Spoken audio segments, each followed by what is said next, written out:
Judicial function and power of the parliament. तो जैसा कि हम जानते हैं कि पार्लियामेंट हमारा पहला एक ऐसा बॉडी है जहां पर हमारे रूल्स और रेगुलेशंस बनते हैं, लेकिन उसके साथ ही साथ पार्लियामेंट हमारी कुछ न्याय व्यवस्था से भी रिलेटेड पावर को कंज्यूम करता है। पार्लियामेंट एक ऐसा ऑर्गन है जो प्रेसिडेंट को दोषारोपण लगा करके उन्हें इम्पीचमेंट के थ्रू यानी कि उनसे रेजिग्नेशन मांग सकता है, और इस रेजिग्नेशन में पार्लियामेंट के दोनों हाउस लोकसभा और राज्यसभा के मेंबर्स का फैसला सम्मानित तौर पर लिया जाता है। यानी कि लोकसभा और राज्यसभा के member are responsible to remove the president and to ask the resignation letter to the president. Parliament एक ऐसा ऑर्गन है जो कि हमारे सुप्रीम कोर्ट के जज, हाई कोर्ट के जज, चीफ इलेक्शन कमिश्नर और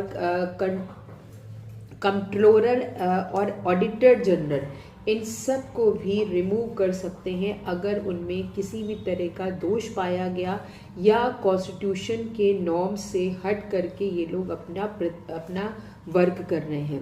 अब इसमें जो सपोर्ट होता है इन लोगों को वो 1/4 of the member of the either house, यानी पार्लियामेंट के दोनों हाउस के मेंबर्स, जो कि 1/4 को छोड़ करके 2/3 ऑफ ईच मेंबर, मतलब ईच हाउस के जो मेंबर हैं, जो कि 2/3 मेंबर्स इनके सपोर्ट में हो, इनके फेवर में हो, और 1/4 के फेवर में अगर नहीं होते हैं तो इन सभी मेंबर्स को हमारा पार्लियामेंट रिमूव कर सकता है।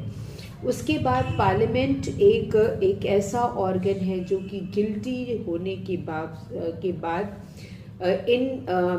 इन जो डिपार्टमेंट हैं इन पे इंक्वायरी बैठाता है। अब हम बात करते हैं control over the finance of the country. हमारा पार्लियामेंट एक ऐसा ऑर्गन है कि जिसके बिना या जिसकी रजामंदी के बिना, जिसके फॉलोअप के बिना एक पैसा भी देश का खर्च नहीं किया जाता है।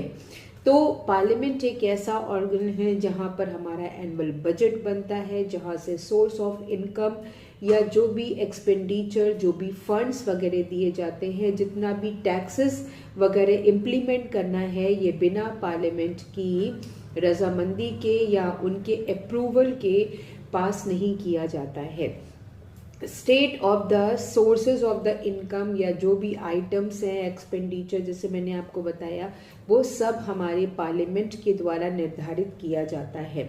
उसके साथ ही साथ पार्लियामेंट कंसोलिडेटेड फंड पर भी वर्क करता है।